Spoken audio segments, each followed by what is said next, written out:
How do I quilt it?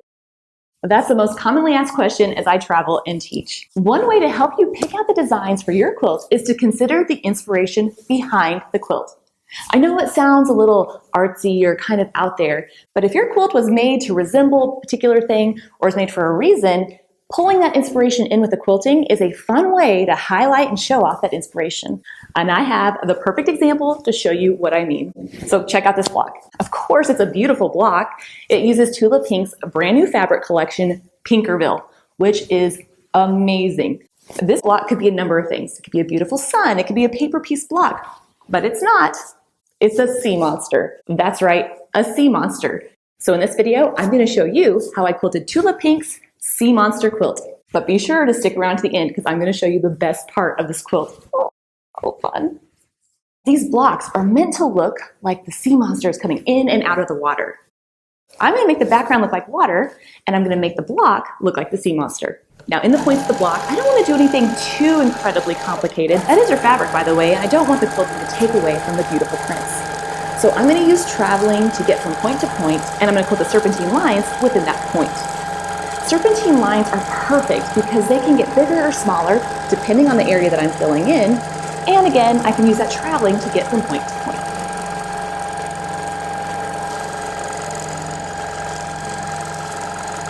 Well, now that I have that part figured out, I have to decide how I'm going to quilt the rest of the block. I decided to do something a little pointy, doing some dot-to-dot quilting. So starting from the top of one of my points, I'm going to quilt a line that angles down. But before I go on to the next point, I'm going to fill in that space with a diamond shape. And why not echo it? So nice, let's do it twice. So I'll echo inside that shape and then continue on to the next point. Quick, easy, no marking, still looks great, fun. But I don't want to do that in every block. That's a lot of geometric quilting and I don't want it to be so pointy. So I'm going to alternate between the points and the other areas with clamshells.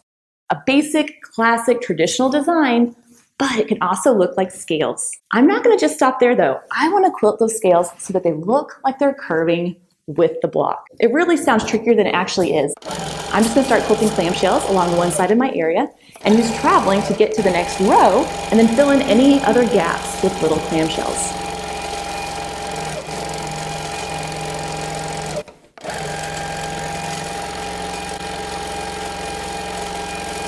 Alternating between the points and the clamshells gives it nice contrast, keeps it from getting boring, and allows me to go from section to section to section without having to break thread.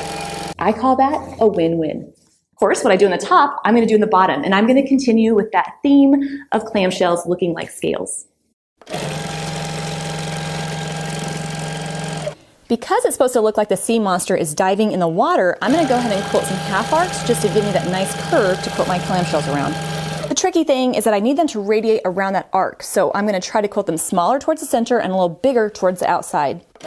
Adding a few extra when necessary, and most importantly, just trying to fill it in as much as possible. If I feel like clamshells aren't turning as fast as I want them to, I'll leave a few out towards the center and build up the outside to get me back on track.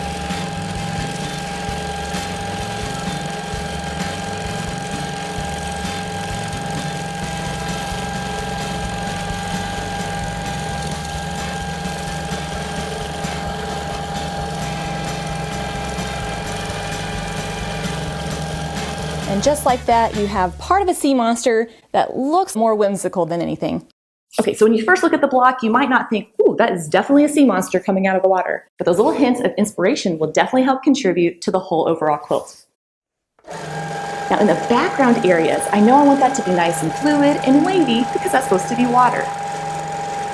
Around the bottom of the blocks, I'm going to quilt some wavy lines that looks as though that sea monster is coming out of the water and add more echoing and texture with the quilting.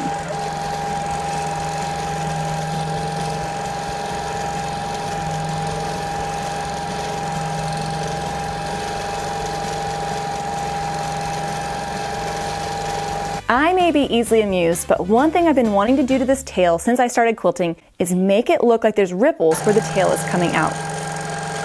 So I'm going to try to make it look as though there's water and the tail is coming right out of it.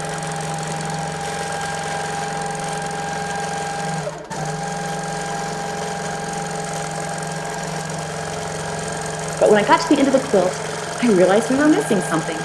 There was a beautiful unquilted area that was just begging for a baby sea monster. Right? So of course I had to quilt a little miniature version of that sea monster behind the mommy sea monster. So here's the deal. I get easily amused by quilting, but this was probably one of the funnest things I've ever quilted. Adding that little baby sea monster just filled in the area, made it a lot of fun to quilt, and made it a really fun story to tell. Quilting doesn't have to be formal or stuffy to be impactful. It can be fun and whimsical, and Tula Pink Sea Monster quilt is the perfect example of that. Between quilting the little scales and the points and adding all that beautiful water, and of course the baby sea monster, I mean seriously, a baby sea monster, so cute. So the next time you're working on your quilt and you're stuck, look to the inspiration of the quilt top. You just might find the perfect design there. And if you want to get your hands on a sea monster quilt, because why wouldn't you? I actually have kits on my website, as well as all the prints in her Pinkerville fabric collection, so you should go check that out. And ultimately, remember this, no matter what designs you pick for your quilt, a finished quilt is always better than a perfect quilt top. Well, happy quilting, and I'll be back soon with another video tutorial.